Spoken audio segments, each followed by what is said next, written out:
mapagpalayang umaga po sa ating lahat. Pwede po ba tayo magsitayo? At tumingin po muna tayo sa paligid natin. Kamustahin naman natin yung mga kapatiran natin na hindi pa natin masyadong nakakausap. Kamusta po kayong lahat? Kung meron man pong bakanting upuan sa harapan ninyo, pwede po sana mag-move forward tayo para mag-giveaway po tayo sa mga parating pa lang. Kamusta po tayong lahat?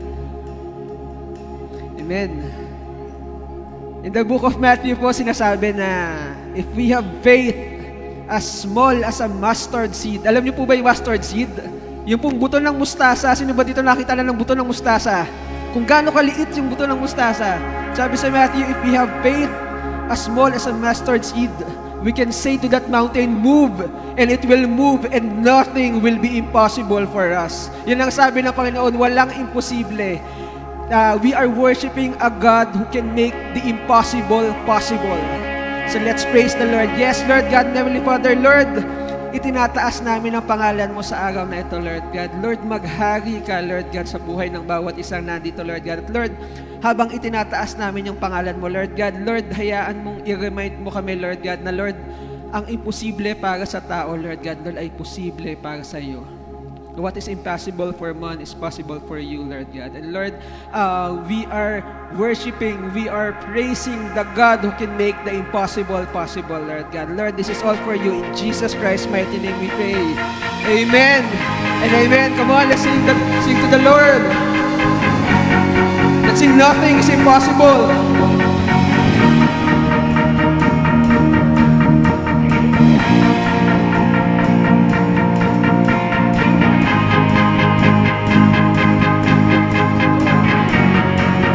Everyone, let's sing.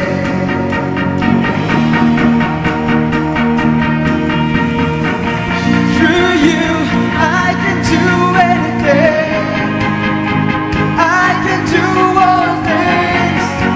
'Cause it's you who gives me strength. Nothing is impossible. Through you, blind eyes are open. Strongholds are broken. I am living by faith. Well, let's declare, nothing is impossible. Nothing is impossible. Nothing is impossible. Nothing is impossible. Lord, nothing is impossible.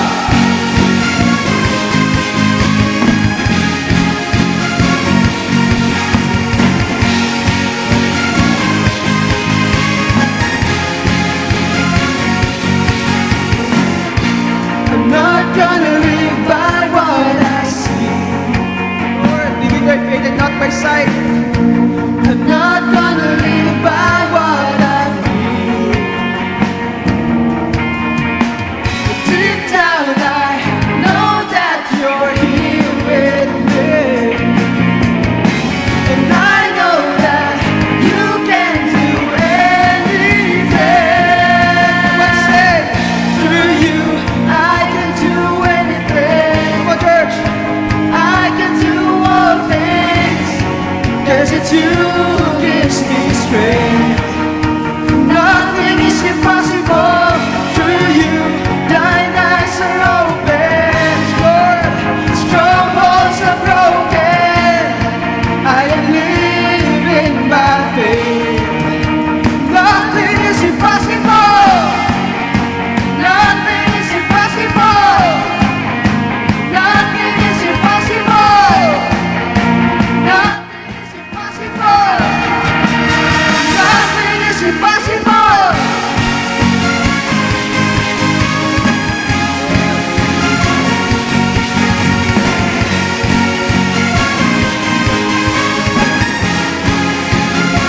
I speak to every limitation. I speak to every limitation. Lord, victory is my declaration. The same power that raised you from the grave is in me, so I will give you praise. Through you, I can do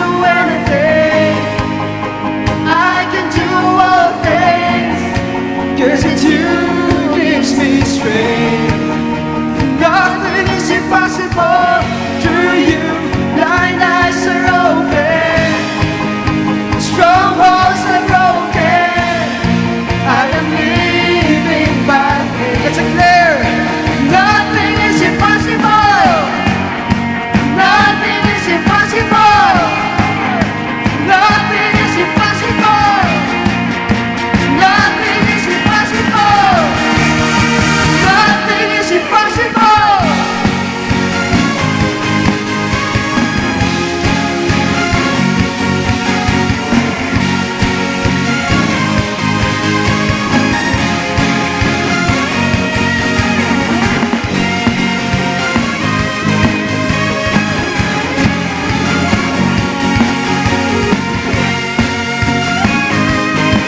Everyone, let's sing, I believe. Lord, I believe, I believe. Come on, church. I believe in you. I believe, I believe. I believe in you. I believe, I believe. I believe in you. I believe, I believe. I believe, I believe. I believe, I believe. I believe, I believe in you. I believe, I believe. I believe, I believe in you. Through you, I can do anything. I can do all things. 'Cause it's you who gives me strength. Nothing is impossible.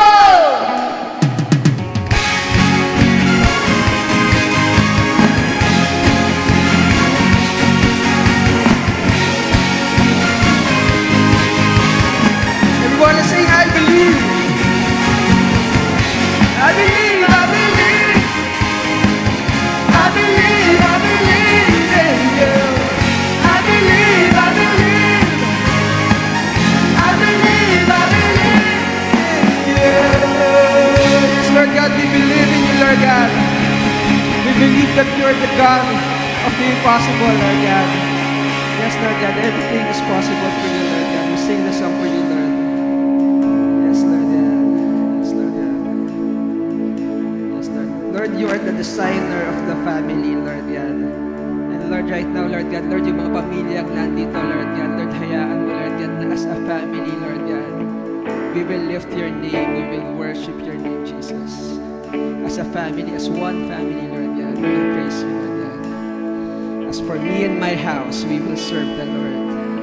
We will serve the Lord. For me and my house, we're gonna serve you. For me and my house, you'll get the praise. For me and my house, we're gonna love you always. For me and my house, we're gonna worship. For me and my house, you'll get your way. For me and my house, we're gonna love you always. We have set our homes apart for you. Let your glory come and fill each room. Pour out your peace, move in your strength, flood with your healing stream. We have set our homes apart for you. Come on, let's declare, for me and my house. For me and my house, we're gonna serve you. For me and my house, you'll get the praise. For me and my house, we're gonna love you always. For me and my house, we're gonna worship. For me and my house, you'll get your way. For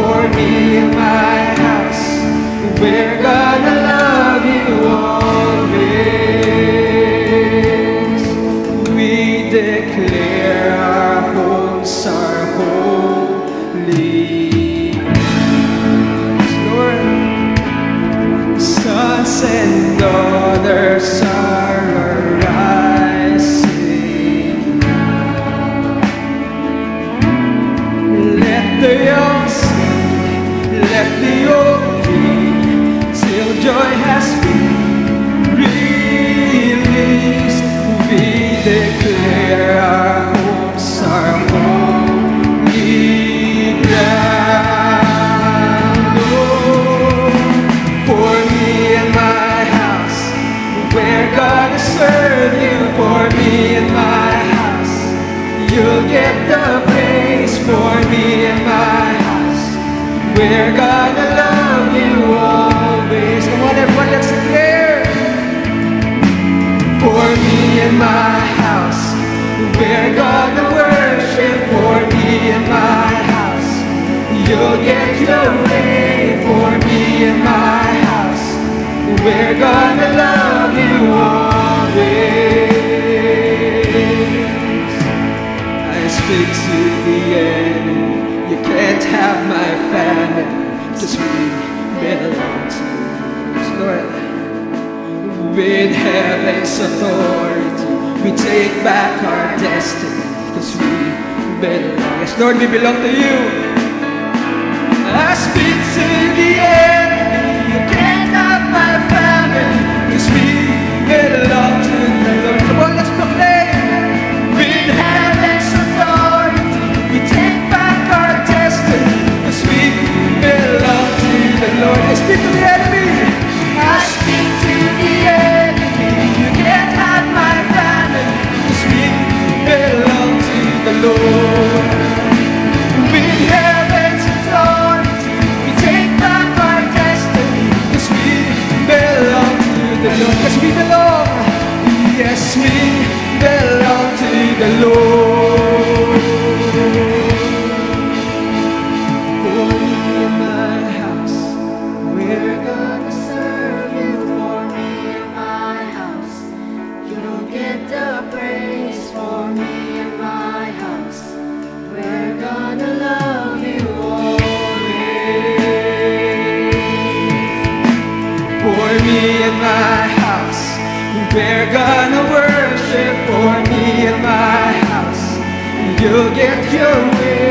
For me and my house, we're gonna love you always. For me and my house, for me and my house, we're gonna love you always. For me and my house, for me and my house, we're gonna love you always. Yes, my God.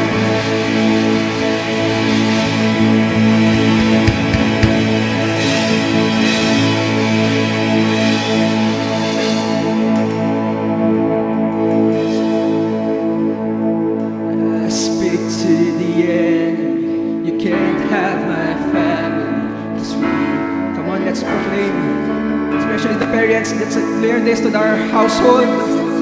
Come on, Take back our destiny, sweet come on, everyone, let's declare.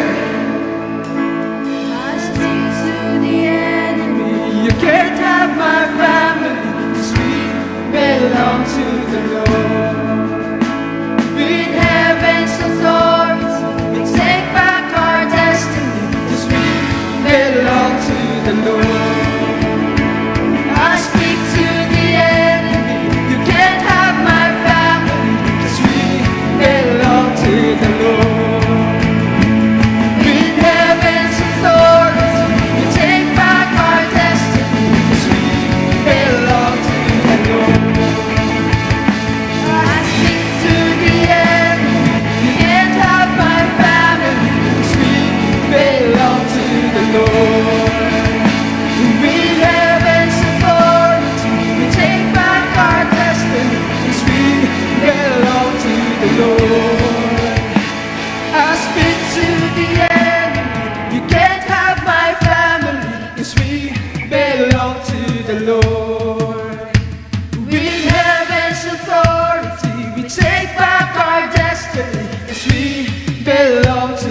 Lord. I speak to the enemy, you can't have my family, 'cause we belong to the Lord. Big heaven's authority, we take back our destiny, 'cause we belong to the Lord. I speak to the enemy, you can't have my family, 'cause we belong to the Lord. Big heaven's authority, we take back our destiny, 'cause we belong to the Lord. Yes, we belong. Yes, we belong to the Lord. Yes, we belong. Yes, we belong to the Lord. Yes, Lord God. We belong to you, Lord God. Lord, you are our creator and we are your creations, Lord God. We belong to you, Lord God. We belong to you, Lord.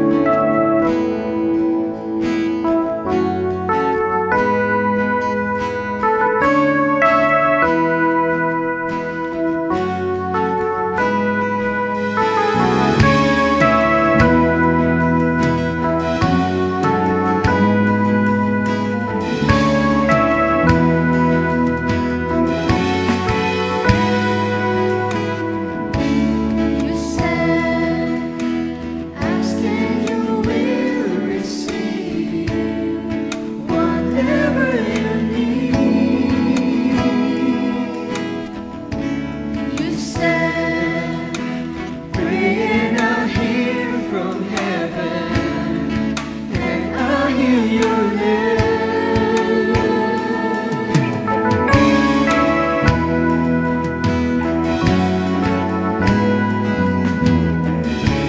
You said your glory will fill the earth like water the sea.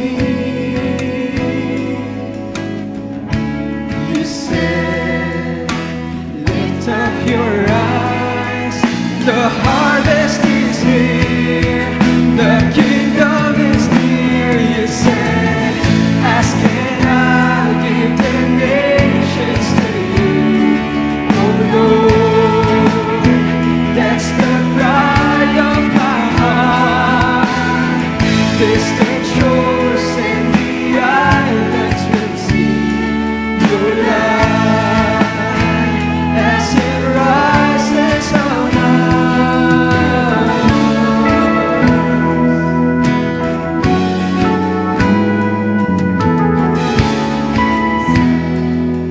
Your glory will fill the earth like water the sea. You said, lift up your eyes, the harvest is here, the kingdom is near. You said, ask and I'll give the nations to you. Oh Lord, that's the cry of my heart. Distant shores and the islands will see your light as it rises.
Magandang umaga po sa atin lahat. Magsiupo, pwede na po tayo magsiupo. Server please. At ang oras na ito ay bibigay natin sa ating Panginoon para sa pag-alala na ginawa niya para sa bawat isa sa atin. Kung mapapansin niyo at basahin ninyo, ang sinasabi sa John 3:16. Alam na po natin to, di ba?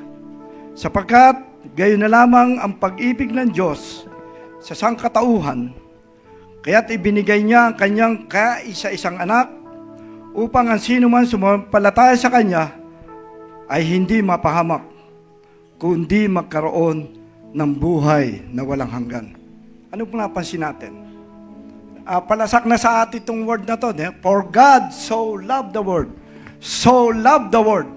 Talaga, sabi nga sa Pinoy version, dahil sa sobrang pag-ibig ng ating Panginoon, sa atin ay binigay niya ang kanyang bugtong anak. Marami, so love, sobra. So wala no. Sa isa namang binasa natin, gayon o ganoon, gaano.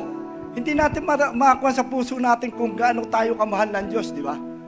Sa pagmamahal sa atin ng Diyos, ibinigay niya ang kaisa-isang niyang anak para sa ating kaligtasan. At tayo namang mga anak niya ay binigyan ng magandang mga bagay na nangyari sa buhay natin. Binigyan tayo ng kaligtasan, binigyan tayo ng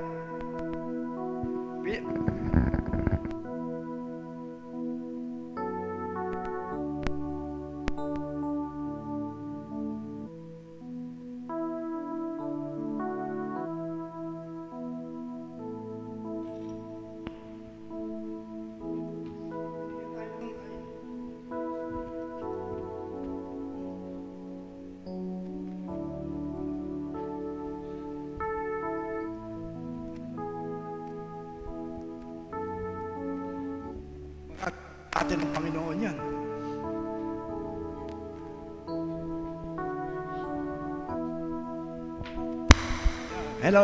Hello, magandang umaga po sa lahat.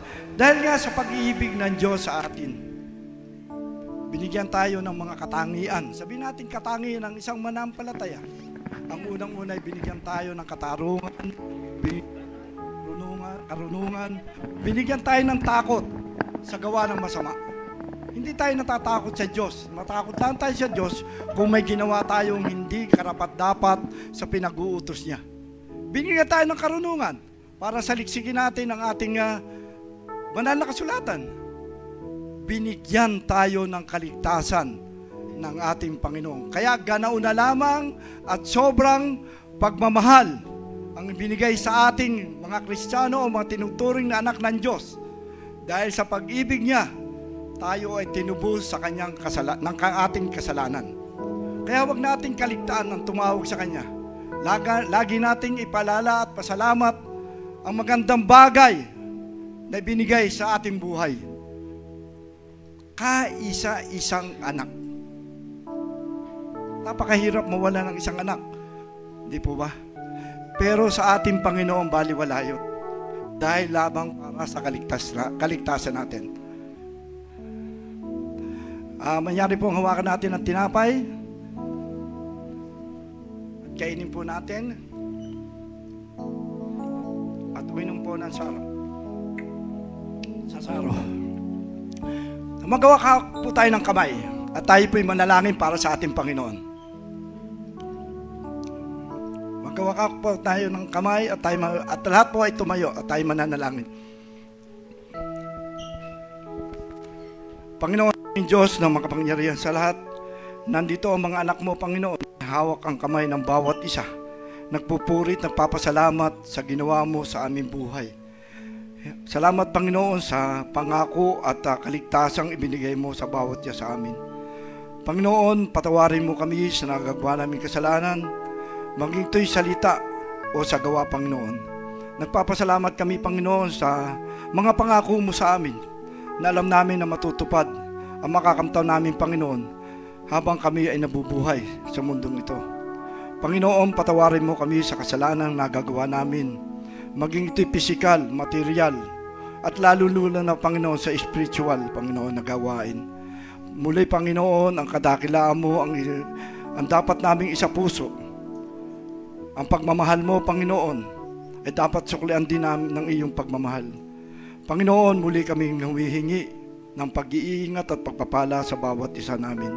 Dahil ang iyong pangakong kaligtasan, Panginoon, ay alam namin makakamit, Panginoon, makakamit sa pagdating ng panahon. Ang lahat ng ito ay sinasamo namin, tinadalangin sa pangalan ni Jesus. Ang lahat ng anak ng Diyos ay magsabi ng Amen. Bless you.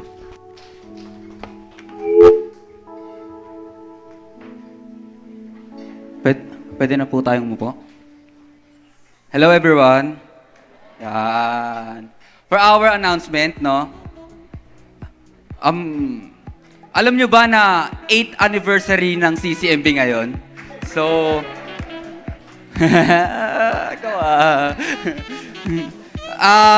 para ipakita yung support natin sa kanila, is magkakaroon po tayo ng video greetings.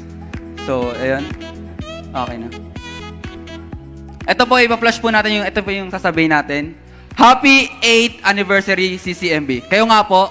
1, 3. 1, 2, 3. Yan. Ito po, yung video. So, practice lang po yun. Yan. Yan.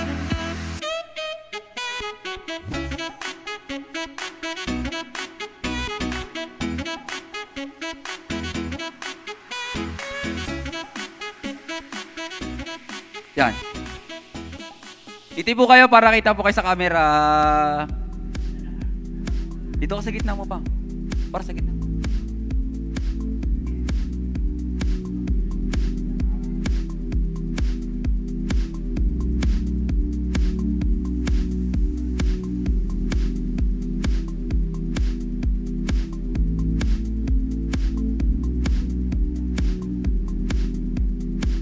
Okay na po.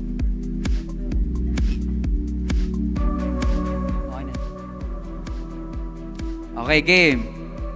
Dito, harap dito. Bili.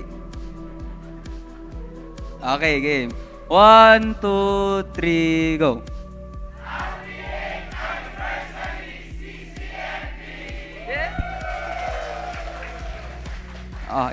Isa pa. Hindi kayo nakangiti eh. Oh, game. Gite, yan. 1, 2, 3, go. Happy 8th anniversary, CCMB!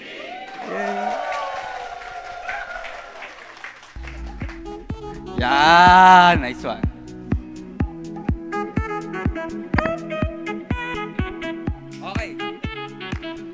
Okay, for our announcement, so, may mga first timer po ba dito?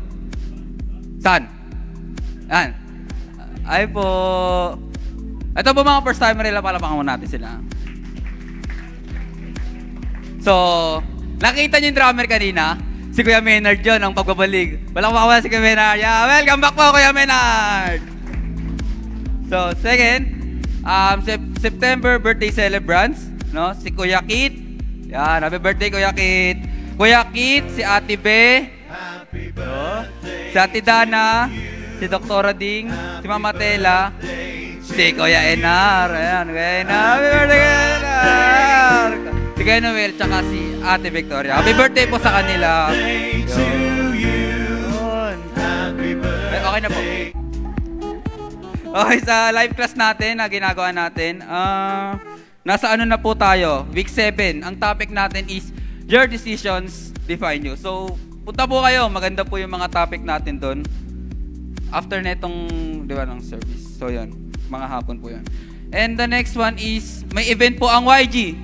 Yeah, Youth Goals. Graduation event siya. Celebration siya. Celebrate natin siya sa mga nag-moving apps, sa yung mga college graduate and nag-masters.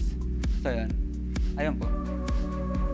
And the next one is morning devotion. So, nangyayari to morning devotion weekdays. Alas 6 ng umaga, yan, nagde-devotion sila. Nandun po sa page Nagla-live po sila doon sa Facebook page ng CCM or Christ Church in Makati. So, yun. And the next one is, yun, yung Bible reading page. Yun din yung tinatopic natin doon. So, nakikita nyo po yun sa Facebook page ng CCMB. Ay, CCM. So, the next one is life group. So, meron po tayong life group sa Zoom. Yan, everyone is welcome. So, punta kayo doon. Sinishare yun sa link sa mga link ng sa Zoom link. The next one is join small groups. Alam niyo po ba yung mga small groups? Sino may mga small groups dito sa yung kamay? Yan! So, kapag wala po kayong small groups, approach niyo po yung mga leaders natin. So, nagkakaroon tayo ng small groups. So, connect po kayo doon. So, masaya doon. Po? Opo, nag-small group din kami. Taka kayo doon, masaya doon, promise. Tapos, parang ano dito. Then, join ministry. Nakikita nyo po yung, tingin po kayo sa mga paligid nyo kung ano nangyayari. Yan. Sa likod, dito sa harap, sa mga tumutugtog, is part of ministry. So, kung hindi ka pa part ng ministry, maaring, pag mga nabanggit is, maaring, pwede kang po sumali. So, yun. Ang una natin is dance ministry, yung mga sumasayaw dito sa harap. Yan. Sali po kayo. Approach nyo lang po si Ate Dana, no? Madadagdagan po yung dance ministry kung may talento po kayo sa pagsasayaw. Kung interesado po kayo sa pagsasayaw. Punta po kayo. Punta po kayo, sali po kayo sa dance ministry. The next one is, nakikita nyo sa likod, yung mga media, yung mga nagpa-flash dito, yan. Wala baka po natin yung mga nanonood sa media. Ayan, kung gusto nyo po sa media, any age po, approach nyo lang po si Kuya Ale kung gusto nyo sumali or sumama dun sa ministry nila. Masaya po dun. No? So, sa technical, yung mga narinig nyo mga sound dyan, yung mga speaker, yung mga wires dito. Yan, approach nyo po si Ati or si Mama Che. Nandun po sa likod. Yan. The next one is worship team. Yun, yung nag-lead sa atin kanina ng worship. Kung gusto nyo pong sumali or may talento kayo sa pagtugtog, sa pagkanta. Yan. Pwede ba kayo sumali dito? Sa instrumentalist po, approach nyo lang po si Papa Aga. Yan. Isa sa mga leadista na, sa mga gitarista natin. At sa pagkanta po, kung may talento nga kayo sa pagkanta, si Tita Erna po ang i-approach nyo. Then the next one is kids ministry. Yan, ministry. Ayan, nakikita niyo po si Principal B kung may, yan, approach nyo po siya kung mahilig kayo sa mga bata, pasensyoso po kayo, Sunday school teacher, pwede nyo pong approach si Principal B. Yan. The next one is yun, sa ushering nga po, yung mga nag-welcome dito, yung mga nag-serve dito, katulong ni Kuya Edgar, kung gusto nyo po ng ganong mga type ng tao, approach nyo po si Kuya. Kita nyo po, nandun po sa pinto. Yan, ang pogi yan, par. Yan. Yun. Yun yung mga ministry natin. So, konting testimony lang para lang magkaroon kayo ng idea. Isa po ako sa mga naging part ng mga ministries. So, masaya po siya kasi part siya ng family niya and go. And, ayun, masaya nga siya kasi nagtatrabaho ka for the Lord. And every Saturday, nga, nagpa-practice kami dito and masaya po siya. As of now, part po ako ng worship team. And we have, I think, mga 25 plus na kaming member doon. So, palakpakan po natin si Lord. So, kung gusto niyo po maging part, arat na. The next one is join our network. So, may mga network po tayo dito, pero hindi yung power, yung mga network po natin. O, kung gusto niyo maging part ng main network, approach nyo lang po si Tito Ping and Kuya Mike Vitug. The next one is women. Ayun, kung women, si Tita Debbie and si Ate Joanne. The next one is mga young couple dyan. Ayan, approach nyo po yung mga magulang ko sa likod, si Kuya Aga saka si Mama Chi. Tsaka sa youth goals, may youth goals tayo. Gusto nyo maging part ng youth goals, approach nyo po si Kuya Michael Murillo po, yung pinaka-pogi natin dito sa kanan. Ayan. And the next one is, ongoing pa rin po yung natin, yung church worship hall fund natin na makikita yan. Tulong ko, hulog ko para sa tahanan ng Diyos. Yun lamang po for papuri sa Panginoon. Maraming salamat po.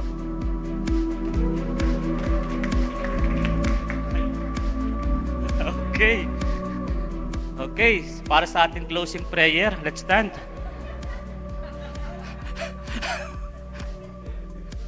Closing prayer na tayo. And okay, thank you worship team, tech team.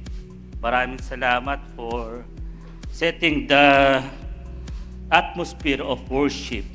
Medyo nawala lang tayo sa wisyo kasi may pumasok, no? Anyway, so tuloy po tayo at patuloy tayong magsama-sama para sa ating pag-aaral ng salita ni Lord. Okay, last week we talked about yung chapter 9 of Acts, no? From chapter 8, nakita natin ang conversion ng eunuch, no? Through Philip. Chapter 9 is the conversion of Saul of Tarsus. And now, pag-usapan natin si Cornelius. Are you ready? Okay, buksan natin mga Bible natin sa Acts 10. At we will focus on verses 10 to... Chapter 10, verses 1 to 8. Okay, so talagang siniris po namin ito, Acts, for the whole year. Just like last year, ang series natin is 1 Corinthians, but this year ay Book of Acts kasi kailangan natin maintindihan ano ba ang ginawa nila noon bilang isang iglesia na hanggang ngayon ay nagpapatuloy dahil sa magandang pinagsimulan. Ministry, kanina i-announce yung ministry. No, it's not about ministry only, but we're building people through the ministry. Tandaan po natin yan we're building people for the ministry. Bali wala ang ministry kung wala tayong pagkakilala, relasyon sa isa't isa, wala tayong malalim na pagkilala sa ating Panginoong Diyos na siyang nagbigay, nag-entrust sa atin to do all this ministry and mission na dapat nating maintindihan. The same thing na pag-uusapan natin ngayon. Okay? It's all about Jesus and you. Sabihin mo sa katabi mo, ikaw yon. Ayan. Yan mahalaga. Ikaw talaga. Ikaw yon. Okay? So let us all pray. Lord, we thank you, Father God, that once again we are here to be with your words and be empowered, O God, by your presence through the infilling of your Holy Spirit. And Lord, we thank you once again dahil hindi ka nagsasawa na mag-impart ng wisdom sa amin. Hindi lang para matuto kami, O Lord, but we need the transformation na mangyayari sa aming puso upang tunay na ang mga bansa ay makikilala ka na Diyos na buhay, Diyos ng pag-ibig, Diyos ng kapagpatawad, at Diyos na nagbibigay ng buhay. Yes, Holy Spirit, be our teacher at patuloy, Panginoon, itago mo ko sa iyong likuran, ang iyong presensya, O God, ang mag-glorify sa umagang ito. We rebuke any work, any attempt of the enemy, at ikaw lamang, Holy Spirit, ang aming pakikinggan sa umagang ito. Sa pangalan ni Jesus, ang lahat ay magsabi ng Amen. Amen. So, the gospel is for all nations. No? Ito yung ating September theme. At yun nga po, ang ating pag-usapan natin ngayon, bakit ang gospel is unstoppable. Ang ebanghelyo o ang mabuting balita ay hindi mapipigilan. So, ayan po. At meron tayong part 1 and part 2. No? So, for today, pag-usapan po natin yung verses 1 to 8. And the remaining verses of chapter 10, pag-usapan po natin next Sunday. Kung tatanong ko kayo, what is the most important thing you would like to be remembered for in the future? Ano yung gusto mong maalala sa iyo in the future? No? Yung parang sabi natin legacy. Ano yung gusto mong maiwang legacy? Na sa mga susunod na generation ay pag-uusapan ka dahil ikaw ay nagkaroon ng impact doon sa mga tao na nakasalamuha mo. Some of you will say na gusto niyang ma-remember being kind, no? A compassionate person na mabuti at mapagawa, di ba? At yung iba nga ay gusto natin tayo ay maalala bilang isang tao na meron tayong puso na tumutulong, mapagbigay. Kasi nga ang sabi nila, it changed lives, it healed wounds, and most certainly, it helped others, no? Kaya nga po, yung legacy or life story natin, gusto natin maalala nito, maalala sa mga darating na panahon, kasi ito ay may mga combination of successes and failures, no? Contribution, words, actions, and other ways you've made a lasting impression on others. Kaya nga po, mahalaga na ang bawat isa talaga ay meron tayong legacy. Meron tayong print na maiwan dito sa mundong ito. At makikita nga natin dito, no, sa ating pag-uusapan ngayon, how Cornelius ay nakita natin na even siya na isang Gentile, no, ay siya ay nag-iwan ng magandang example for the Gentile nation doon sa dako ng sa Caesarea. Ayan, sa Caesarea.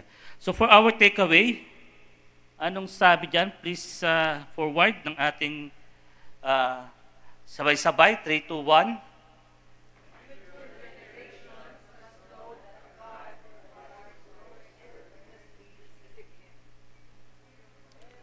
And without faith, it's impossible to please God. Diba?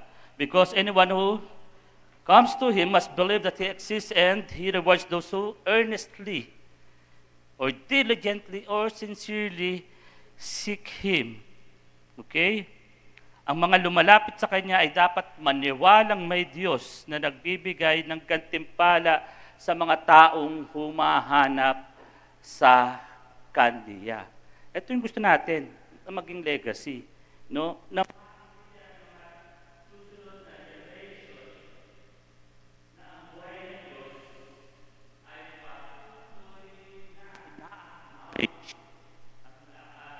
ating ginagawa para sa Kanya. Sa church, hindi. Kung nasaan ang iyong mga paa, ayon ang iyong mission field. Kung saan doon mag-glorify ang ating Panginoon dahil sa iyong buhay.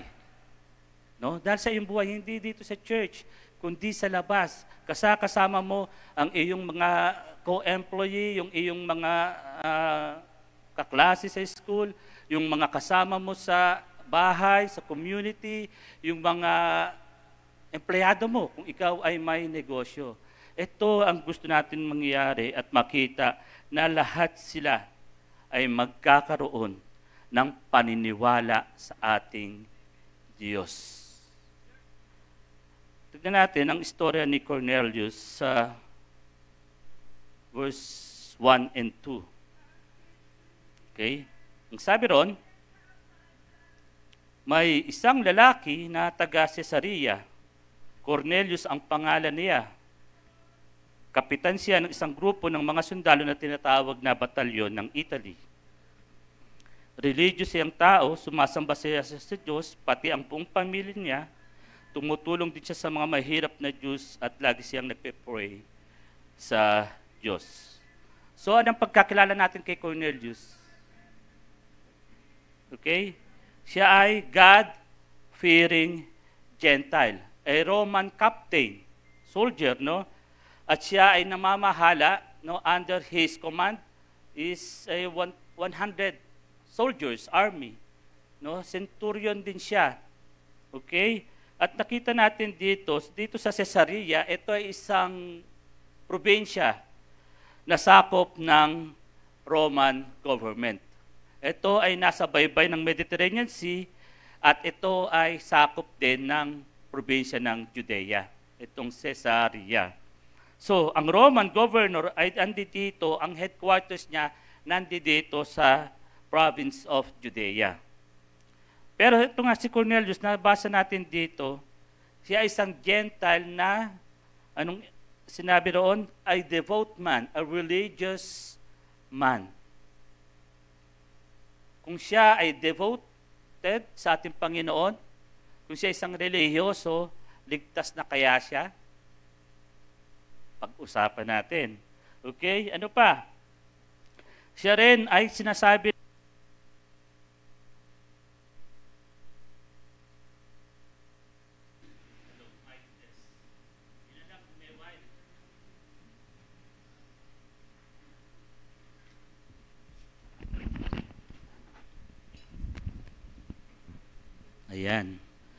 Okay, pa-adjust ng ating slide. Makikilala at ma-acknowledge ka, no? Pag ikaw ay isang, tawag dito, a right man. Just like Cornelius, a devout man, feared God with all his household, no? Pati yung kanyang pamilya. Ay nabasa natin, sila rin ay naniniwala. Sila rin ay patuloy na sumasamba sa Diyos ng mga Hudyo. Ano pa? Nagbibigay ng alms, ng tulong. At siya ay nananalangin continually. An expression of religion and devotion. No? Isang Gentile under the Roman authority, isang kapitan ng 100 soldiers, pero siya ay naniniwala sa Diyos ng mga Hudyo. No? Nananalangin. Ang sabi nga sa nabasa ko, prayer is the difference between the best you can do and the best God can do. No? Kaya tayo nagpe-pray. Alam natin, meron tayong kakayanan, meron tayong potential na gawin ng isang bagay, pero bakit tayo nanalangin? Kasi ang gusto natin, yung magagaling sa Lord, na pamamaraan na alam natin ay hindi ito magiging isang baliwalang resulta. Magkakaroon ng isang magandang resulta kasi nga sinik natin yung wisdom ng ating Panginoong Diyos. Ganito si Cornelius, no? Ganito siya. Bakit natin sinabing ganito? Kasi isipin nyo, siya isang Gentile under the Roman government. It will cost him his life and even his what? Job. Pero sa kanyang pananalangin, sa kanyang devotion sa ating Panginoong Diyos, sa kanyang ginagawang pagbibigay ng tulong sa mga tao dito sa Caesarea, nakita natin siya ay isang tunay na may pagkilala sa ating Panginoong Diyos. No? Siya isang talagang malalim ang kanyang devotion sa Diyos ng mga Hudyo. Ang tanong ko nga sa atin, ganito. Even the devil, sabi nga ni James, ay kilala ang Diyos. Kilala si Kristo. Tanong ko sa inyo, gaano nyo kakilala ang Diyos na lumikha sa inyo? Gaano kayo magtitiwala na ang Diyos na ito na nagbigay ng kanyang buhay para sa inyo ay kaya kang dalhin doon sa tinatawag nating breakthrough ng iyong buhay. Ngunit sa kabila ng lahat ng iyong pinagdaraanan, alam mo na ando doon ka pa rin sa kalagayan na iyon. Na ang pangako niya na hindi kanya iwan at hindi kanya pababayaan ay naroon siya palagi sa iyo kahit may pinagdaraanan ka na challenge sa iyong buhay, whether it is relational, spiritual, physical. Diba? Hindi ka tatanggalin ng Panginoon doon, pero ang pangako niya, sasamahan kanya. We need to understand this promise that God will never leave us, that God never abandon us. Ang problema kasi nga, akala natin, pag tayo ay meron na relasyon sa ating Panginoong Diyos, exempted na tayo sa lahat ng mga bagay na mahirap. Hindi, kapatid. No? Hindi tayo exempted. Tayong lahat ay patuloy na makakaranas ng nararanasan ng mundong ito because we're living in a broken world. Walang exemption. Walang exemption. Kaya nga kung pwedeng bumuka ang lupa diyan sa kalye na yan at lumindol, apektado tayo kahit linggo na tayo nagwo-worship sa Lord. Pwedeng mangyari yon. At hindi natin pwede sabihin na tayo ay isang mapagmahal sa ating Panginoon. Tayo ay may takot sa Kanya. Tayo ay nagbibigay para sa mahirap ng ating mga tithes and offering. Tayo nagpe-pray. Pero yun nga, it's not enough. No? Para sabihin natin na ang lahat ng ito ay pwede nating ipagmalaki sa Lord. A right man has a right attitude, a right heart for God. May tamang puso, may tamang pag-uugali patungkol sa ating Panginoon. si Cornelius, Gentile. No? Bakit kaya siya nagkaroon ng ganitong pagkilala sa Lord? Siguro nagbabasa siya ng Bible. Nakita niya ron kung papaano itong mga Hudyo na ito ay tinawid mula sa Red Sea. No? At mula sa Red Sea sila ay dumaan sa maraming pagsubok hanggang sila ay nakarating sa tinatawag nating Promised Land, kung saan ang Diyos nila ay pinakita kung gaano siya kapangyarihan. Kaya even si Cornelius ay naniwala sa Diyos na ito. Okay? Prayer. Okay? Napakalaga ng prayer. Okay? Next. In verses 3 to 6, ang sabi po doon, isang araw, mga 3 p.m., in the ninth hour, nagkaroon siya ng vision at nakita niyang dumating ang isang anghel ng Diyos. Sinabi ng anghel, Cornelius. Natulala siya sa takot sa anghel, tapos sabi niya, ano po yun, sir? Sumagot yung anghel. Natuwa ang Diyos sa mga prayers mo. Grabe, no? Natuwa ang Diyos sa prayers mo at sa pagtulong mo sa mga mahihirap.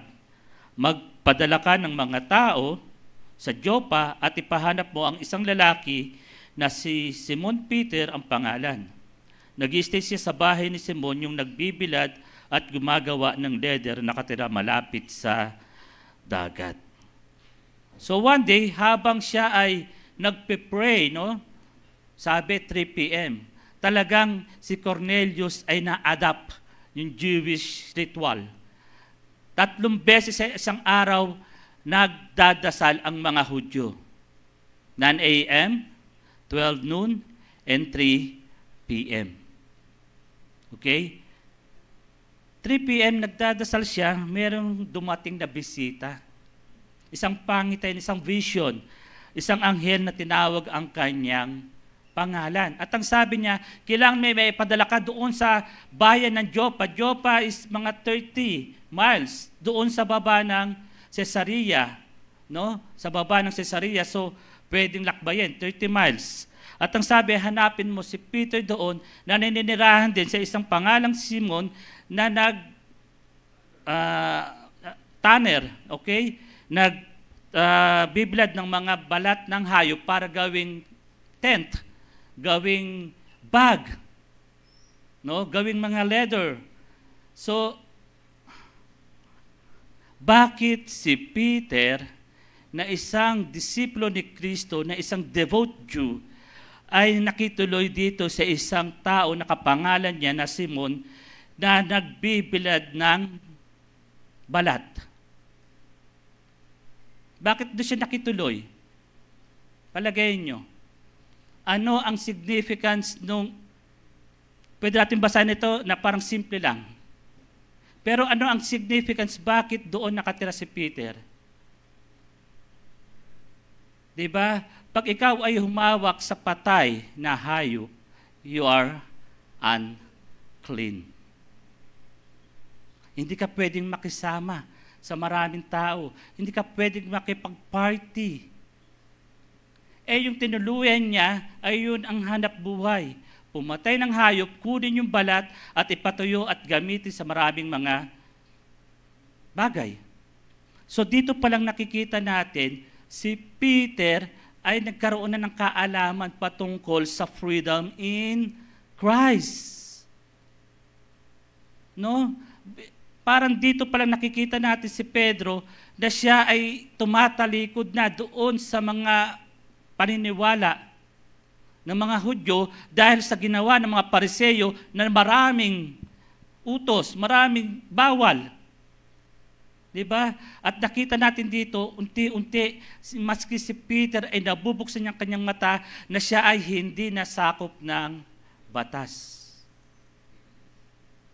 Kaya isinulat ito sa Bible. Tandaan natin, lahat ng nakasulat sa Bible ay may significance kung ating pag-aaralan. Hindi lang basta sinalagay lang ito for a narrative. Merong mahalagang sinasabi ang Panginoon. So nakita natin dito, nang sabi ay si Cornelius ay nanalangin at nagpakita ang anghel. Ang tanong ko po sa inyo, does God answers Cornelius' prayers? Sinagot ba ng Diyos ang panalangin ni Cornelius? Taas ng kamay ang sabing sinagot ng Diyos. Taas ang kamay, hindi sinagot ng Diyos. Taas ang kamay na hindi ko alam. Sinagot ba? Palagay nyo. Siya ay nanalangin, 3 p.m. in the afternoon. Nagpakita ang anghel at sabi, natutuwa ang Diyos sa kanya dahil sa ginagawa niyang mga pagbibigay ng mga tulong para sa mga may hirap. At ang sabi, punta mo si Peter at makikita mo sa Joppa at siya'y papunti mo sa iyong bahay. Sinagot ba? Hindi. Wala siyang tanong pero may panalangin siya. Diba? Wala siyang tanong pero may panalangin, hindi lang natin alam. Pero dito makita natin, hindi natin alam kung ano yung panalangin ni Cornelius, pero ang sabi sa NCV, isang version sa Bible at even dito sa Tagalog, ang sabi roon, the angel said, God has heard your prayers. He has seen that you give to the poor and He remembers you.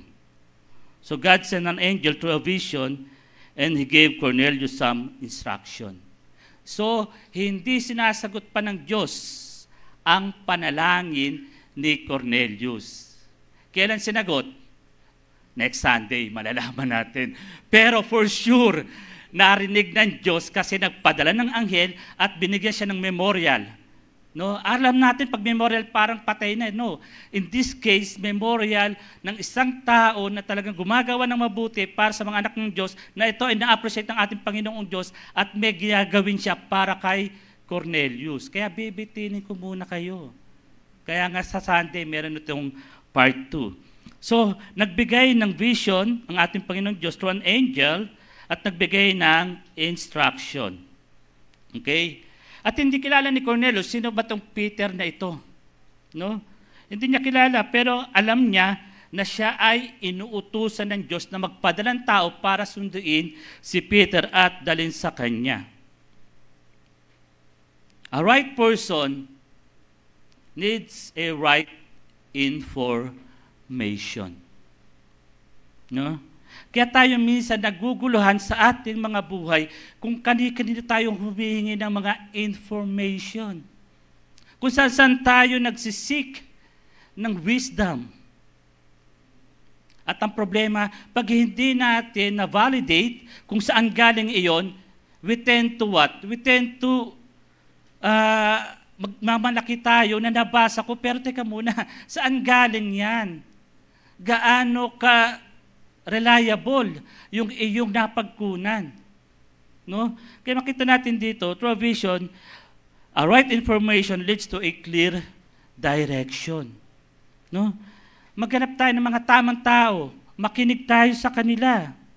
Dahil pag tayo nakinig sa mga tamang tao at tamang information, sigurado may mga tamang choice tayo na pwedeng pagpilian. Kaya minsan tayo nahihirapan sa ating mga decision making kasi unang-una, hindi natin sinisik ang wisdom ni Holy Spirit. At pag dumating tayo doon sa mga wrong decision natin, sigurado may impact ito sa ating buhay. At anong nangyayari? Pumapalpak. Pag pumalpak, tayo ang nahihirapan, tayo ang sugatan, duguan, and then tsaka lang tatakbo tayo sa Panginoon para sa kanyang healing. Para sa ating mga puso na nasugatan, sa ating mga puso na duguan dahil nagkamali tayo sa mga desisyon natin. But then again, God can heal us. That's why Jesus called Redeemer. He can redeem your past. He can redeem whatever wrong decision. Yung mga lapses natin. Pero the consequences ay patuloy nating mararanasan. Kaya nga, always seek the godly wisdom. Maaring maganda ang ino-offer ng mundong ito, pero we need to seek, sana wag lumindol. But we need to seek the godly wisdom. Kasi bakit? Hindi tayo mapapahamak dito, mga kapatid. Pastor, so may darating bang anghel sa akin pagdating ng 3:00? Ganun ba yon? Alam nyo ba, nagsasalita ang Lord sa bawat isa sa atin? Taas ang kamay na alam mo nagsasalita ang Lord sa iyo.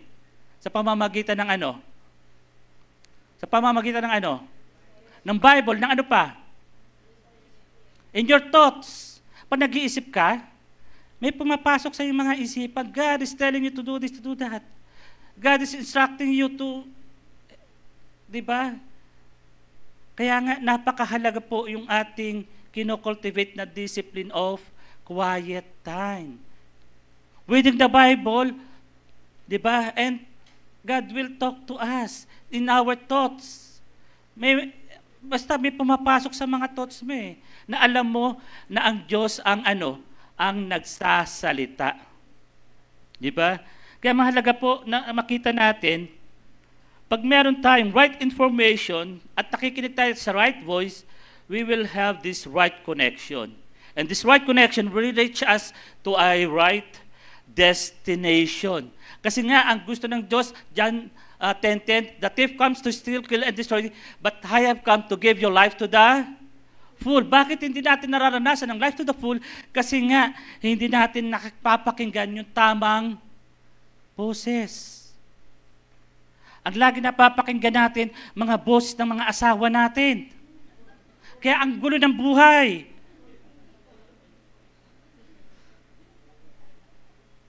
Babae at lalaki, para wala ng distinction. O, di ba? Mas naririnig natin ang boses ng ating mga asawa at minsan nga, mas nakakatakot pa silang pakinggan kaysa sa Diyos. No? Mas nakakatakot pa. Minsan magkakaroon ka ng nervous breakdown. Di ba, Kuya Lito? Moo si Kuya Lito. Di ba? Panagsalita ng ating mga asawa. Pero ang Diyos, minsan we neglect the voice of God in our thoughts, in our hearts. Kaya minsan pumapalpak talaga eh. Nagkakaroon ng problema. No? A right person, a right man needs a right information. Just like Cornelius. Hindi niya kilala, pero naniniwala siya na ang Peter na ito ay may sasabihin na importante para sa Diyos na kanyang sinasamba. Kasi bakit? Nasabi niya yon? Kasi Diyos mismo ang nagpakilala sa kanya regarding this Peter. No? Kaya nakita natin, mahalaga po, mga kapatid, napakahalaga po na tayo ay hindi lang basta sabi natin Christian, believer, disciple, follower of Jesus. We need to have this right connection with God through His Word, to the people that He entrusted to you. May mga taong pinagkatiwala ang Diyos sa iyo para mag-open up ka, no? Para magtanong ka. Kaya may mga leaders tayo rito, may mga small group leaders, may mga pastors po kayo rito, na anytime pwede niyong puntahan, tawagan, tanungin, at magkape-kape, at pag-usapan ng buhay-buhay. No, ito yung gusto natin, relational discipleship. No, bayaan natin sa equipping process natin tuwing Sunday afternoon yung ating mga malalim na usapin patungkol sa Biblia. Pero pag tayo magkakasama, gusto ko kausapin kayo, ano na ang nagpapakilig sa iyo. Parang ganyan, no, Ate Ani? Gusto kong ganyan eh, pagkakausapin ka, ayoko ng Bible, gusto ko ikaw, ang kausap ko. No? Sino na nagpapakilig sa iyo? Ate Josie? Parang mga ganon. Di ba, buhay sa buhay. No? Makita natin na talagang yung connection natin ay nade-develop, that we tend to what? To open up, to be a transparent, no, to be authentic, and bababa tayo doon sa level of vulnerability. Na ibig sabihin, pag may nakita ako sa iyo, sasabihan kita dahil mahal kita, hindi dahil gusto lang kitang pagalitan. Ayokong mapahamak ang iyong buhay. Kaya nga sabi niyo sa akin, ako yung pastor na malambing pero malupit. Eh, ganun talaga eh. Diba? Di ba, pag malupitan na kita rito sa lupa, kaysa pagdating ng araw, eh, magmalupit ang Diyos sa'yo at dalhin ka saan? Sa dagat-dagatang apoy. Kaya nga, pag may naririnig po kayo, at yun nga, malalim naman ang relasyon ko sa bawat isa sa inyo, hindi po ibig sabihin na kayo ay kinukutya ko, kayo ay parang ginajudge ko, hindi. Mahal ko po kayo. Mahal ko kayo at gusto ko sabay tayong magjo-journey sa buhay na ito. At you can ask me rin, pwede kayo magsabi sa akin. No, ano yung, Pastor, baka sumusobra ka naman. And sorry, pero yun ang lagi ko na sasabihin sa'yo, kasi mahal kita. No? Pero sabihin nyo, kasi open ako, at even, si Pastor June, even yung mga leaders natin dito, very open tayo sa isa't isa. Kasi nga, we are in a relational environment. We need to really cultivate this relational environment. Tayo isang spiritual family dito na we care for one another, we pray for one another, we will carry each other's burden, and we will laugh for one another, and we will cry for one another. Kasi nga, iisa yung puso natin. Pusong nagmamahal sa Diyos at pusong nagmamahal sa isa't isa. Amen po ba? Amen. Kasi nga, we are created for a relationship. Hindi tayo kinrehate ng Diyos para mag-isolate. Tayo kinrehate sa isang community. Kaya nga sabi, huwag kalimutan ang pagtitipon. Napakahalaga. Katulad ngayon, ayoko sana mag-preach. Kasi ang sama ng aking acid. Nahirapan akong huminga. Pero sabi ko, hindi, okay lang. Diba? Ang mahalaga, andito tayong lahat. Diba? At yun nga, kahapon ko pa nararamdaman, pero lilipas din naman nakainom na ng gamot, importante, andi dito tayo lahat para ma-encourage tayo, at yun nga, makapagpalakasan tayo, hindi lang naman ako minaramdaman, kayo rin naman, hindi ko alam, pero alam ko, ang biyaya ng Diyos is mercy and grace are new every morning. Kaya nga excited tayo. So, we need this right information with the right voice and right connection. Are you connected to a community? Tanong ko nga sa inyo. Kayo ba ay connected sa small group? Ang sarap ng may small group. Masarap ang may small group kasi nga po, nakikita natin dito yung mga tinatawag nating mga weakness and strength ng bawat isa. No, nagkakatulungan. Sana join kayo. Join kayo sa isang small group na ang pinag-uusapan talaga rito ay life on life. No, life on life, buhay. Kasi nga sabay-sabay tayong nagjo-journey dito sa mundong ito. Okay? Then, 7 to 8. Balik tayo sa Acts 10, 7 to 8. Ang sabi ron, pag-alis ng angel, tinawag ni Cornelius yung 2 tauhan niya at isang religious na sundalo na isa sa mga personal assistants niya. Sinabi niya na sa kanila ang nangyari at pinapunta niya sila sa Joppa. So when God gives Cornelius direction, he follows immediately. Sumunod siya agad. Kahit na parang napaka-hirap isipin, parang napaka-ridiculous isipin, na isang Hudyo, papapasukin ko dito sa bahay ng isang Gentile na hindi pwede mangyari. Kasi nga, ang isang Hudyo, ang tingin sa mga Gentile, hindi lang low class o second class citizen, but no class. Wala sa kalingkingan. Kasi nga, ang mga Hudyo, ang tingin sa kanilang mga sarili ay righteous. Kasi nga, sila yung pinili, sila yung chosen nation. No? Kaya, parang mahirap paniwalaan na ang isang Hudyo pupunta sa bahay ng isang Gentile. Pero pinakita pa rin dito ni Cornelius yung kanyang faithfulness sa ating Panginoong Diyos sa mahabang panahon na isang Gentile na hindi siya ina-accept. No? At ang tawag nga sa kanya, may tawag sila sa mga katulad niya na kumikilala sa Diyos ng mga Hudyo, ang tawag sa kanila ay mga God-fearers. Gentile who believe in the God of Jews, pero sila ay sympathetic pa rin sila, supportive sila sa Jewish faith, pero hindi sila tinatanggap ng mga Hudyo because of their lifestyle. No? Kasi marami sa mga Hudyo, maraming mga rules and regulations nga, maraming mga offerings na sinasabi. At yun nga po, one of the things na hindi sila pwedeng maging Hudyo ay kailangan ay sumailalim sila sa circumcision. Mahalaga ito sa mga Hudyo. But Jewish people respected them, no? Pero yun nga, hindi pa rin sila pwedeng makipag-share ng kanilang buhay, ng kanilang mga bahay, ng kanilang mga pagkain, kasi nga, hindi pa naman sila talagang Jewish converts, proselyte, no?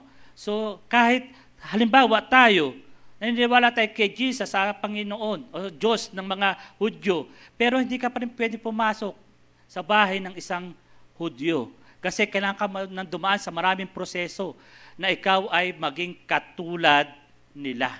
Na hindi nila naintindihan na lahat ng iyon ay pinuto na ni Kristo doon sa krus para wala ng sagabal, na tayo ay makakarating sa presence of God without guilt, without all these sacrifices, offering. Pero hindi naintindihan ng mga Hudyo na dumating na si Kristo, kaya mapalad ka. Nananampalataya ka kay Kristo. Higit ka pang mapalad sa mga Hudyo na pinili ng Diyos and yet hindi kinikilala ang kanyang anak na si Kristo. Kaya sabihin mo sa katabi mo, mapalad ka. No? Hindi ka Hudyo, pero mahal ka ng ating Panginoong Jesus. Okay? So nakita natin dito na si Cornelius ay sumunod immediately, at sa kanyang pagsunod ay nakita rin natin dito na hindi lang siya may pagkaalam, may paniniwala, even yung kanyang mga nasasakupan. Ang sabi dito sa Bible, yung kanyang dalawang sundalo at yung isang kanyang trusted assistant na devoted din sa Panginoon Diyos ay kailangan isama. Yung kanta natin kayo na, di ba, ang ganda ng kanta, household, di ba? Sana ganun din tayo. Ipanalangin natin, no, with intentionality, at literal na ilud mo sa Diyos ang lahat ng kasama natin sa bahay, na magkaroon sila ng relasyon sa ating Panginoong Jesus. Lahat tayo may kakilala na wala pang relasyon sa Lord.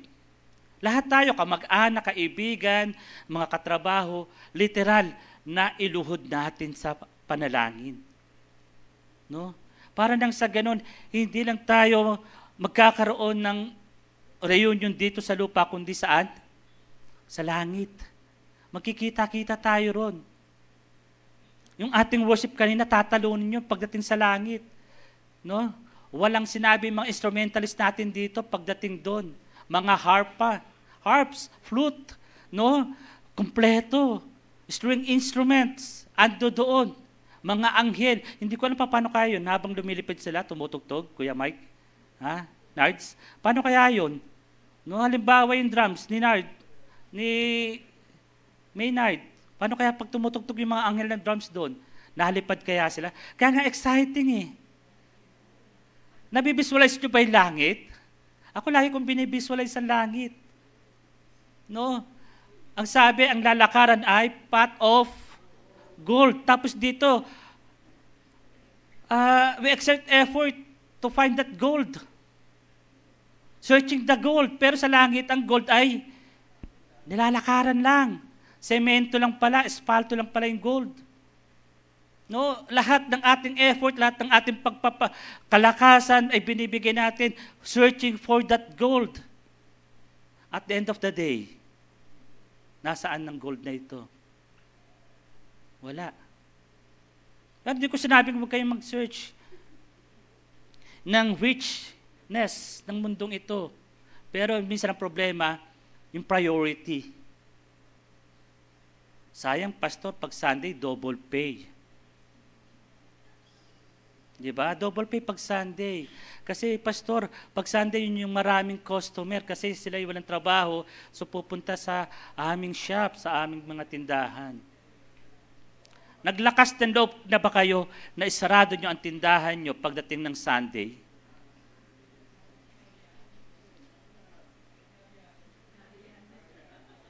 Yan. Diba? Nangaangkin ng restaurant, di naman kanya. 24/7, kulang na lang, 24/7. Kaya gusto ko ng itakwil na anak. No? Hindi kasi naalala ko yung mga anak ko, 5 yan eh. 5 yan. Umulat umaraw noon, talagang gusto ko silang makakilala sa Lord. So 2 lang kamay namin ni Sister Annalyn, 4.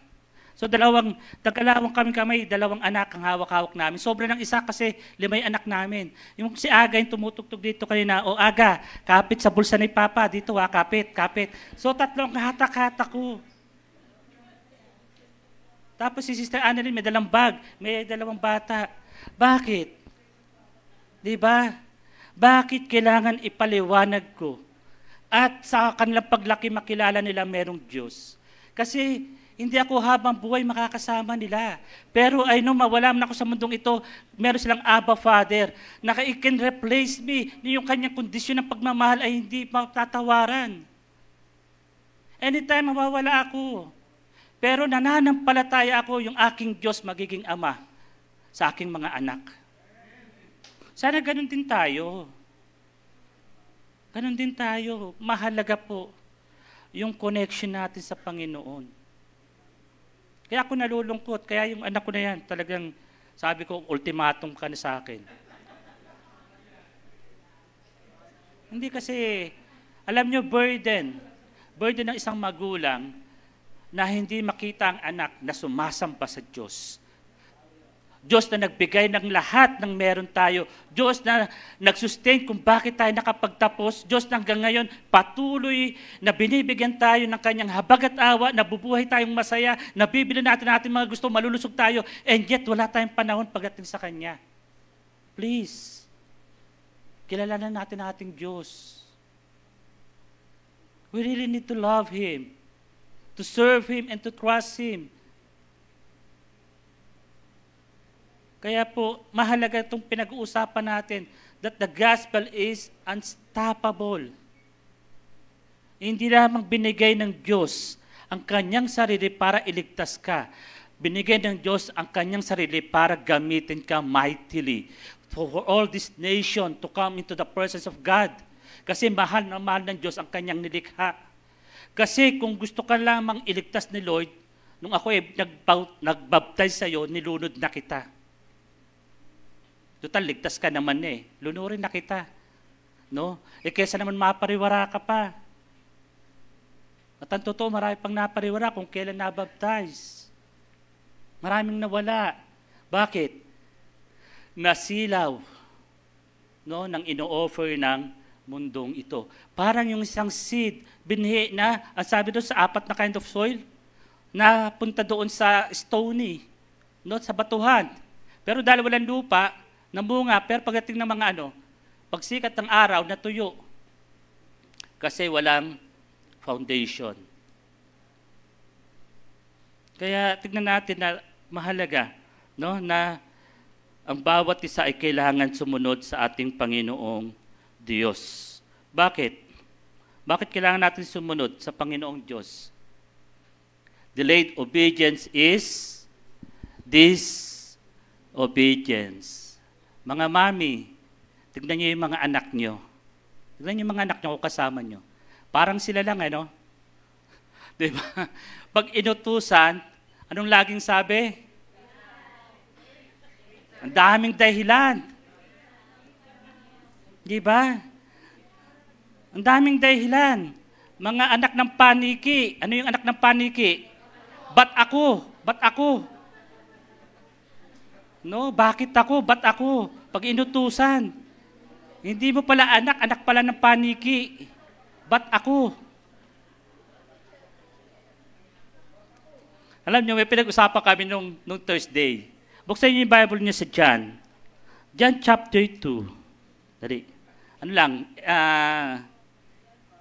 advertisement. John chapter 2. Yung parable, ang parable yung hindi pala parable, yung kwento ng water to wine. Dali.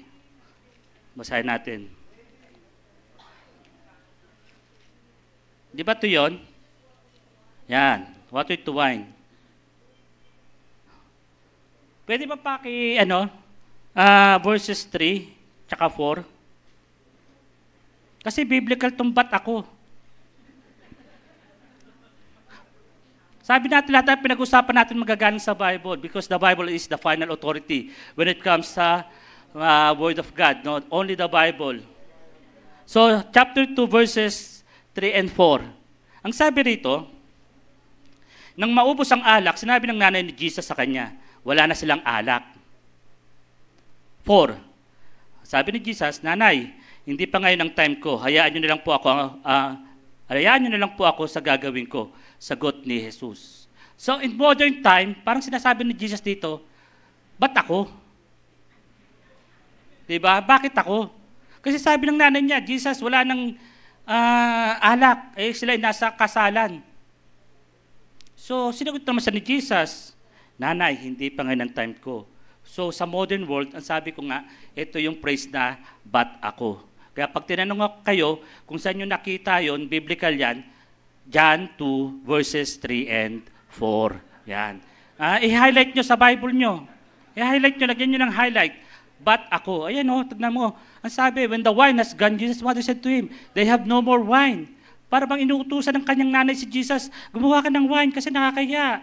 No, nakakaya doon sa mag-asawa. Hindi sila nakapag-prepare ng maraming wine. Sabi ni Jesus, Woman, why do you have involved me? Jesus replied, no? My hour has not yet to come. So, ba't ako? Ayan. Okay? So, biblical. Oo, pero sumunod si Jesus. Pero marami kasi kabataan puro ba't ako, tapos hindi sumusunod. Kaya pag sinabi niyong bakit ako, sumunod kayo. Immediately. Okay? Sunod. Si Jesus, kahit kumontre, sumunod. At dahil doon, 6 na tapayan ang napuno pa at dahil nga roon, nakita natin na napawi yung lungkot, yung pangamba ng kinasal. So bakit natin pinag-uusapan? Balik tayo ron. May dalawang bagay, bakit natin mahalaga na makita natin yung delay obedience is disobedience kasi, no? Number 1, pag naging kasanayan natin to, para tayong spiritually indifferent, para tayong walang malasakit, no? Pag hindi tayo sumusunod. Wag na lang wag na lang dito sa pinag-usapan natin ngayon, sa mga bahay, sa mga marketplace. 'Di ba pag hindi tayo sumunod sa ating mga nakakataas, 'di ba parang wala tayong malasakit. We're only after the compensation, pero tayong lahat ay nagtatrabaho, na binigyan ng Diyos ng trabaho ito para number 1 is ipakita natin yung malasakit natin sa company. Secondary na lang yung compensation. Because Jesus told us, no, sa Genesis pa lang, to cultivate. Ang sabi kay Adam, to cultivate everything, yung soil, pangalanan lahat ng hayop. Kaya nga yung unang mandate ng Panginoong Diyos kay Adam sa tao ay magtrabaho. Bawal ang tamad. Trabaho. Mga lalaki, mga binatang lalaki, hindi to pagandahang lalaki. Ayan. Hindi pagandahang lalaki to. Number 1, we need to cultivate our relationship with the Lord. Number 2, we need to have a job. Number 3, bago palang binigay ng Diyos si Eva, nakita ng Diyos si Adan ay sumunod sa kanya. Kaya binigay si Adan. Pag wala kang master relation sa Lord, wala kang trabaho, walang Eva. Biblical yan. Genesis. Tama? Pero may suitable partner. Nung kinrehate ng Diyos si Adam, darating ang panahon na magtatanong si Adam bakit wala siyang partner. Ang lahat ng hayop na pinangalanan niya, meron. Kaya nung siya natulog, nakita ng Diyos, malungkot siya, anong ginawa? Out of his rib, doon kinuha si Eve. Kaya nung kinrehate si Adam, andun na si Eve. Hindi lang ibinigay agad kasi kailangan i-cultivate, i-develop ni Adam yung kanyang relationship sa Lord. Kailangan makita ni Lord na si Adam ay responsible enough para sa kanyang magiging suitable partner. Kaya mahalaga na makita natin, yun nga, pag hindi tayo sumusunod, tayo ay nagiging indifferent. No? We neglect doing what we know the Lord commands of us. No? Sinasantabi natin yung kanyang mga sinasabi. At yun nga, yung ating mga worship na ginagawa, yung ating pagbabasa ng Bible, pagdating ng church, ay napapawi. No? Kasi nga, wala tayong malasakit. No? Wala tayong wala tayong maayos na pagkilala, pagrespeto sa Diyos na lumikha sa atin. Pangalawa, second thing is, tanggap na natin nagiging natural na yung pag-disobey. Nagiging lifestyle na. No? Kasi nga, okay lang naman mahal ako ni Lord, patatawarin niya ako. Yes, totoo yun. Pero hanggat hindi ka sumusunod sa mga plano at panukala ng Diyos, natatagalan ang breakthrough mo. I have come to give you life to the full. Pero pag hindi mo sinusunod ang pinapayo ng Lord sa iyo, ang gustong ipagawa sa iyo, yung fullness of life na de-delay. At sisisi mo, Lord, ang tagal ko nang nag-worship sa iyo, ang tagal ko nang bibigay, pero yung pinapagawa ni Lord, nagawa mo ba? Ano yung number one mandate ni Lord para sa ating lahat? Ano? Go and make of all nations. Kung sino yung malalapit na tao sa paligid mo, ipakilala mo si Kristo. Ipakilala mo sa pamamagitan ng buhay mo. Hindi ng Bible. Hindi nila tatanggapin ang Biblia. Sa unang encounter nyo, hindi nila tatanggapin yan. Ipakilala nyo sa pamamagitan ng inyong buhay. No? Kaya nagsulat, nabasa nyo ba yun, yung naging viral? 1,000 pesos for 1 week? Kasya raw? Kasya ba? Kasya. Alam mo, mag-share ka sa ka-opisina mo pag lunchtime. Bibigyan ka ng pagkain. Oo. Mag-share ka sa gabi sa boss mo pag-uwi. Pakakainin ka sa labas. Oo. Ilan yung ka-opisina nyo? Marami, di ba? Kasya yung 1,000. Oo. Lakas na ng loob, tsaka medyo kapal na mukha. No? So, anong ibig ko sabihin? We can share the goodness and the faithfulness of God sa pamamagitan natin. Yun nga, kung walang baon yung iyong kasama sa work, bigyan mo. Mga simple things. No? Kung nakita mo medyo malungkot, lapitan mo, kausapin mo, makinig ka. And after that, pray. Mga simple things, pero nagbibigay ng malaking impact sa mga tao. Tapos, pag ikaw ay lahat sila malungkot sa team nyo, ikaw lagi ka nakangiti kahit pumalpak yung team nyo, nagkakaroon sila ng ng tanong, bakit ito? Iba yung kanyang aura, iba yung kanyang mukha, yung kanyang... Kasi bakit? May Jesus. Dahil doon, pwede natin ipakilala si Jesus. Kaya walang Kristiyanong mukhang pasas, ubas. Kasi bakit? Dito talaga makikilala na meron tayong maganda na relasyon sa ating Panginoong Diyos. We are secured, we are certain. Whatever happens, we are certain that the Lord always is with us and for us. Okay? Kaya sumunod tayo. No? Kaya nga, for our application, in honor ng Panginoong Diyos yung kanyang faithful devotion ni Cornelius. Nagpadala ng anghel para ipakilala si Peter sa kanya. At yun nga, nakita natin kung paano si Cornelius, together with his servants and the 2 soldiers, ay sumunod agad para sunduin si Peter. At ang nakakatuwa rito, napaka-contagious ng faith ni Cornelius. No, under his command, ang kanyang mga household ay tunay na in-honor din ng God of Israel. So Cornelius didn't do the right things to get something from God. He did the right things because he has a pure heart. Mapapalad ang may malilinis na puso sapagkat makikita nila ang Diyos. It's not what we get. Ano ang meron tayo?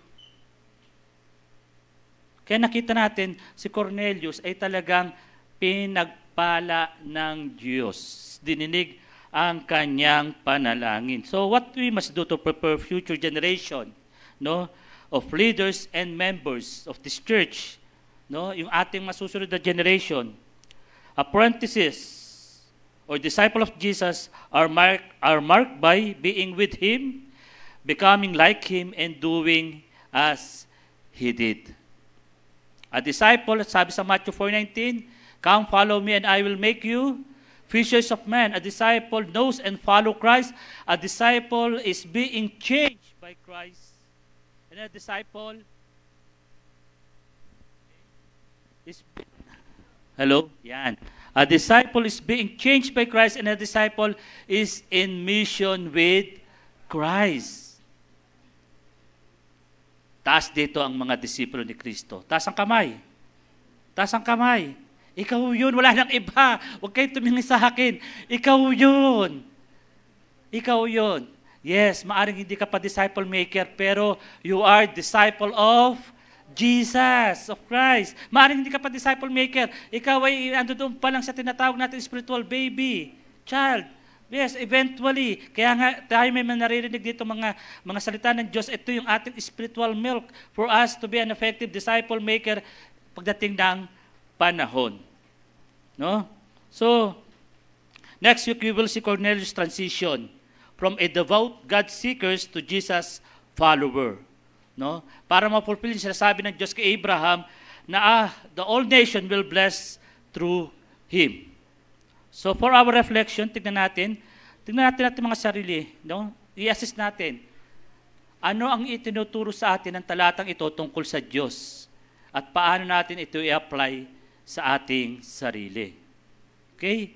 Ikaw makakasagot nito. Next, paano binago ni Jesus ang iyong pananaw mula nang makilala mo siya? O the same thing pa rin, ang iyong mindset. Sabi sa Romans 12:2, we need to renew our mind every day for us to see that God's will is pure, perfect, and pleasant. Kailangan may renewing of mind. Ano pa? Ano ang binabago ng Diyos sa iyo ngayon? May binabago ba ang Diyos sa inyo? Hindi ka kayang baguhin ni Jesus. Kaya ka bang baguhin? Hindi. Unless you surrender your life to Him. Tayo po tayo. Ayan. Sana dito sa buhay ni Cornelius, nakita natin yung kahalagahan, ng relasyon sa Diyos. At yun nga, maganda to, part 2, although pinakinggan ng Diyos ang kanyang panalangin, part 2 ng lesson natin na ito next week, makita natin, sasagutin ng Diyos ang kanyang panalangin. Dahil unang-una, He is a right man. Number 2, He has right information. And number 3, in His right time, siya ay sumunod ng walang pag-aalinlangan. Sunod lang tayo mga kapatid. Hindi sa akin.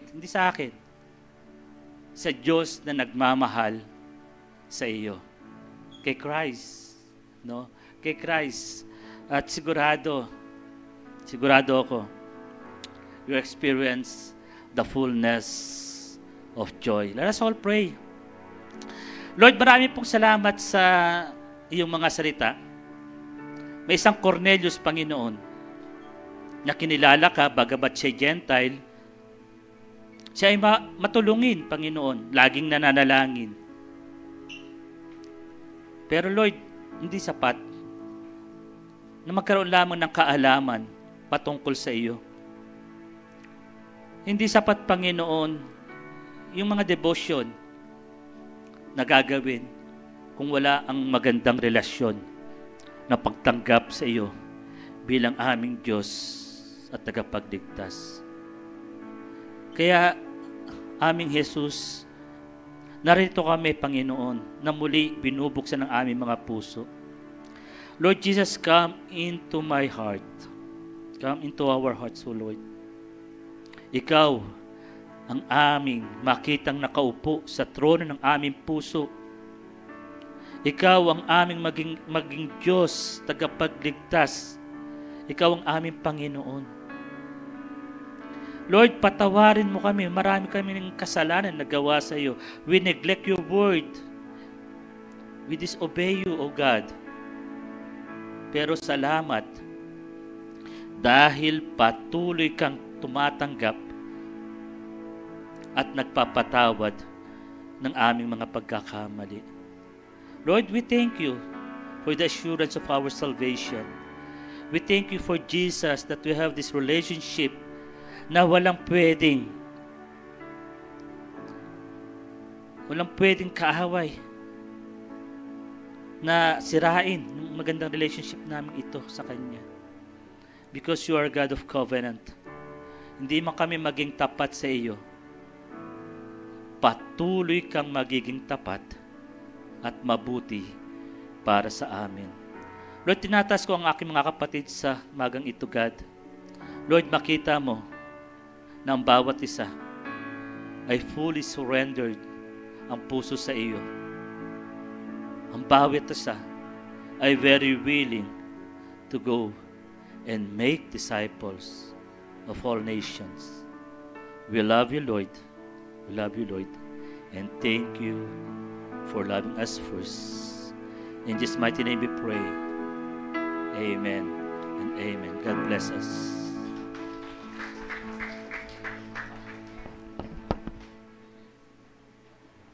Hello. Okay. Good morning, CCM. Morning. Ako tayo sa offertory. Para maiba, pwedeng i-offer na muna natin ang ating offering. Pwede na tayo. CCM, it's offering time. Bago tayo mag-pray. Para maiba. Okay. Yes.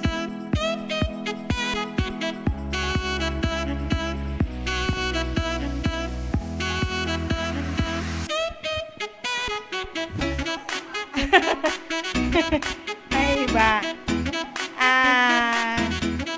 Okay. You give because you want to be blessed? Yun po ba yung reason natin? You give because we want to be blessed? Or you give because you already blessed? Anong reason? Whatever the reason it is, lahat yun ay okay kay Lord. Lahat yon ay masaya si Lord dahil we cannot outgive God. Lahat ng binibigay natin ay binabalik ni Lord ng hindi lang doble, hindi lang siksik, liglig, umaapaw. Sobrang dami. Sabi nga sa Malakay, nagpapanggap ako na malinaw ang mata, no? Dali lang. Okay. Sabi nga sa Malakay 3:10, bring the whole tithe into the storehouse, that there may be food in my house. Test me in this, says the Lord Almighty, and see if I will not throw open floodgates of heaven and pour out so much blessings that there will not be room enough to store. Yun, di ba? Grabe ang blessing ni Lord. Basta't nagbigay tayo, hindi pwedeng hindi niya ibalik. Kasi sa akin, sa personal experience ko, hindi ko alam na, nagko-compute ako, hindi ko alam na mali lang computation ko. Kasi nagko-compute ako sa sweldo ko, sa iba pa naming napapasok na pera. Akala ko ganun kalaki talaga ang nai-income, nagbibigay ako ng parang times 2 dun sa Hindi ko napansin yun. Nakala ko, tama yung computation ko. Ay ba, syempre, yun lang ang di ba? Grabe, siksik talaga ang blessing ni Lord. Sobrang times 10, times 20 ang binabalik niyang blessing. Kasi akala ko before nung nag-resign ako, sabi ko, naku, baka mawalan ako ng, ng income. Kasi syempre, kahit paano, malaki-laki din naman yung sweldo, maraming benepisyo. Parang, pati yung husband ko, parang nagwo-worry siya na medyo malaking mawawala sa amin kasi magre-resign ako sa work. Ang sabi ko, nagsasabi sa akin si Lord nagsasabi sa akin si Lord, mas ibibless niya talaga ako. Umiiyak na ako sa asawa ko dahil ayaw niyang pumayag na mag-resign ako Hindi, sabi ko, sinasabi sa akin ni Lord, mas ibibless niya ako di ba? Sabi ko, ibibless talaga. Naniwala ka na, ibibless talaga ako ni Lord. Kaya sobrang thankful ako kay Lord ngayon dahil sobrang daming customers niya ang binibigay sa amin at sobrang blessing ang aming nare-receive dahil sa Kanya. Kaya, ayun, let us pray. Lord, we thank you for your faithfulness and thank you that we always trust in you. You are an abundant God, and out of your great mercy, you have given us so much as we need. We give this offering to you and we worship you, Lord. Please take it and use it for your kingdom and for your glory. We ask this in the mighty name of Jesus, your Son. All praises, glory, and honor belongs to you alone. Amen. And I will offer this song to you. Siyempre, Lord, kakanta ako para kay Lord. Kakanta ako kay Lord. Okay, pagtyagaan nyo na. Oo, kailangan ako pa. Okay.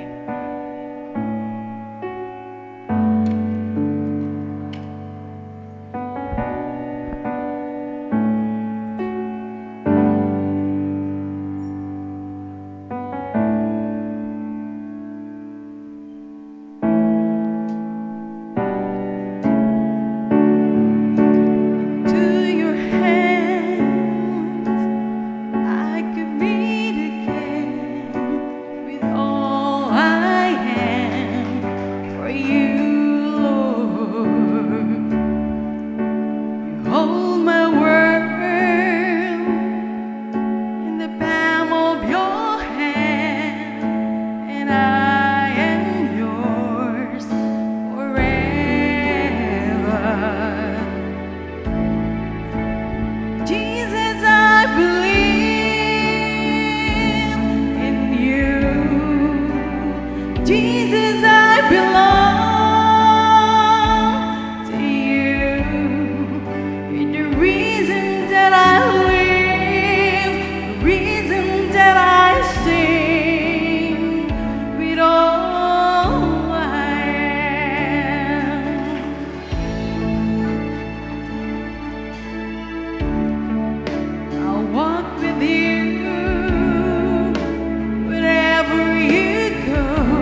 Thank you, Ate Mayet.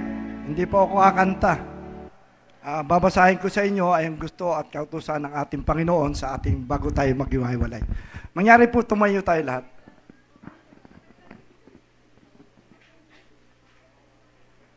Ito po ay sinasabi sa mga awit 119, sa talataang 1 hanggang sa mga sumusunod.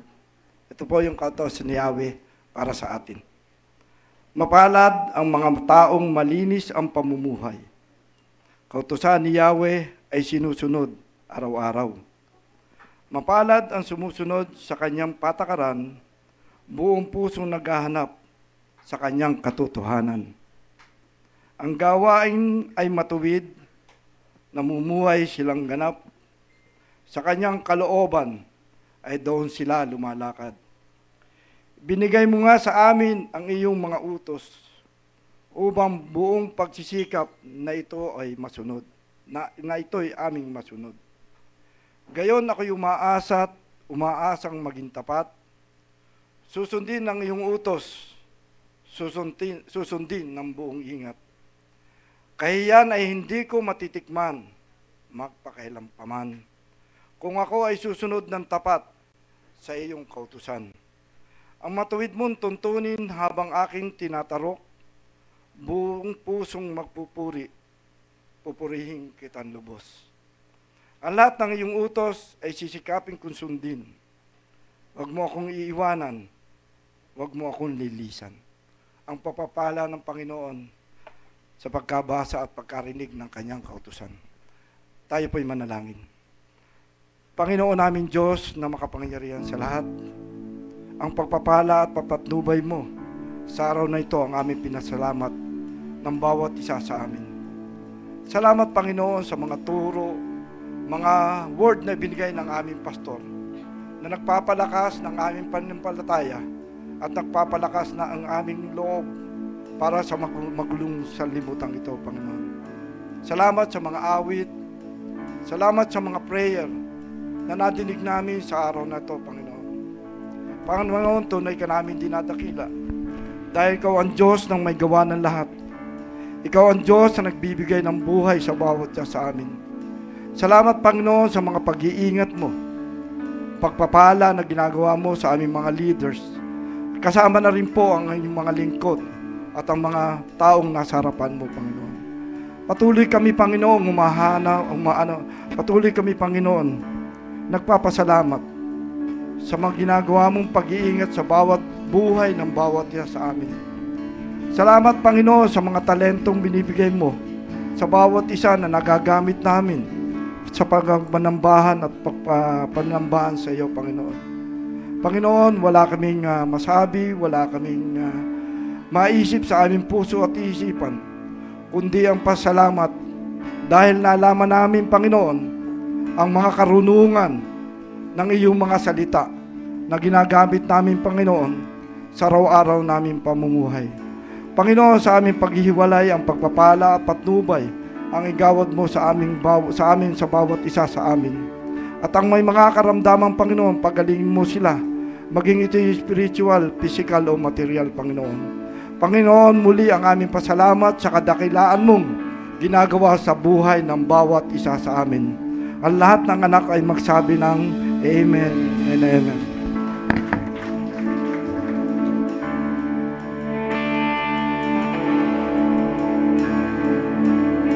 For me and my house. For me and my house, we're gonna serve you. For me and my house, you'll get the praise. For me and my house, we're gonna love you always. For me and my house, for me and my house, we're gonna worship. For me and my house, you'll get your way. For me and my house, we're gonna love you always. We have set our hopes apart for you. Let your glory come and fill